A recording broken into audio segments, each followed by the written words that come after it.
you can give us on Tanner's status? No, Woody's going to go over there, and I think he took the foul ball square in the mouth area, but Woody said he was able to talk a little bit, and there's some stuff with teeth, but I don't know what I'm supposed to speculate or not in that situation, but obviously not a good night for us, but he had the worst night out of everybody.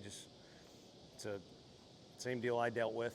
I was blessed to get it, on the jaw. He got it square in the mouth. So I know all the guys have already been talking about it. We'll look after him, and hopefully he comes out,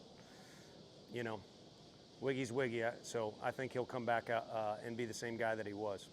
How challenging is that as a coach or just as a team as a whole to something like that, serious like that happens, put it in the rear view and keep playing?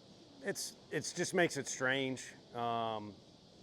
Everybody's praying for him in the dugout, and in the back of your mind, you're wondering what's going on. I mean, there's a bunch of blood in our dugout. I don't know, it's not part of the deal because it's abnormal, so I don't know. It just kind of makes for a weird, vibe in the dugout. What do you make of Marcus's outing? Able to dance out of trouble a lot of times, stranding runners on base? Yeah, I mean, he's got big stuff. Everybody knows that. He utilizes stuff, and unfortunately, they did take some good swings. I know in one inning, they drove the ball twice in the gaps, once to right center, once to kind of left center. But save from that, I think we got ourselves into some trouble with some walks and a couple plays we could have made on defense.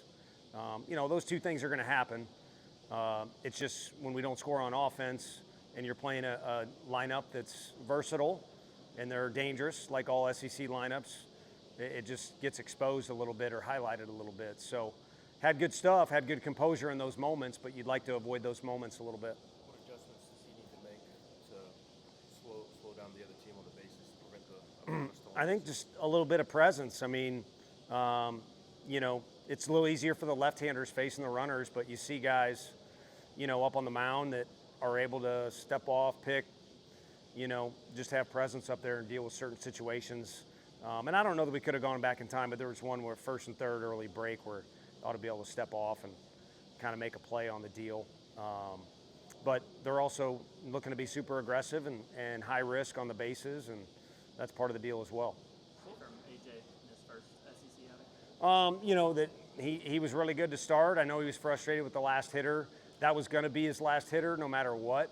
But probably good just to have it in the rearview mirror. I mean, we all know he's got composure and presence and the ability to pitch in the league, but it's so I assume he at least reads or hears some stuff. I would like that to not be the case, but I'm sure there's a lot of build-up, and you guys ask me questions about him, so it'd be good to kind of put that away. And then the closer we can get to where, whether it's relief start, coming in a whatever, I mean, today it makes it a little difficult when you're trying to put everything in a box. Today worked out okay, but it'd be nice to kind of put all those things that come with early outings in the rearview mirror. Was there any particular reason you saw the guys just weren't seeing that McKay breaking ball? Well, it looked like they were kind of off balance. I think because of it played off the fastball.